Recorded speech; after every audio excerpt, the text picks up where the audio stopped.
War consequences on my ancestors. Why did my family lineage break up? Because of a war called Reconquista. Wars can bring tremendous wealth, but also separation. Due to a DNA testing done by my brother and me. DNA testing results show we are 94.6 from the Norsemen. Some of my ancestors, the Habsburger, came into power in the 11th century. Some ancestors followed their relatives that were doges in Genoa. They were leaders of the Street George Bank that opened in the 14th century. Doges means leader. Leaders of Genoa were all interrelated through marriage or blood-related. The Doges sent one of their relatives to look for minerals like gold, silver, etc. in the mountains of Asturias to expand their wealth assets, now part of Spain. Their future grandson is Pelagius Visigoth/Norseman. He started the war called Reconquistas. Pelagius was the king of Asturias. His posterity family are king of Spain.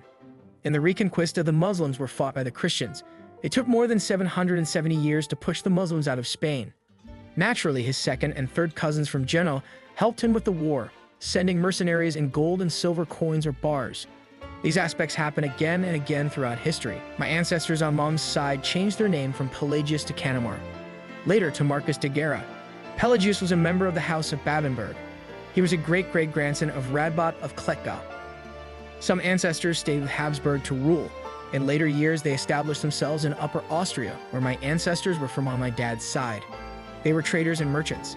They would travel from Upper Austria to Prussia. In a previous video, I explained the relationship between the House of Attiko, House of Babenberg, and the House Habsburg. The founder was Radbot of Klettgau. My great-grandfather's father changed his name from Klettgau to Krak.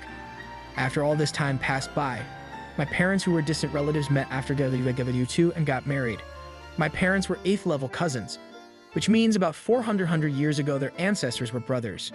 To show the inner drive that the family has, my father, Russell James Krak, was an aviator. He had 7 airplanes in Michigan. In WW2, he flew his plane to transport merchandise and individuals like Hilter.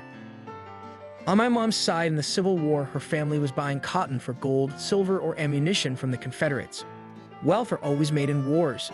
These incidents will be discussed in future videos. The next video will discuss the relationship between Lombard Italy with the Republic of Genoa and Street George Bank.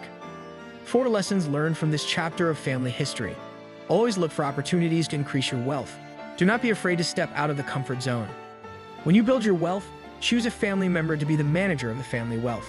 The chosen one should be educated in managing the family wealth, especially since they are not owners. They cannot give or misspend the wealth or give it away, like my family did. Include the shock of corn. Never leave wealth abandoned. It is a family wealth manager. Just imagine, for an example, you grow corn. Each ear of corn has 400 seeds. Next season, you have to multiply 400 times. The same goes for family wealth managers. Is like a corn seed. It will flourish to produce more family wealth managers. Sincerely yours, Yali.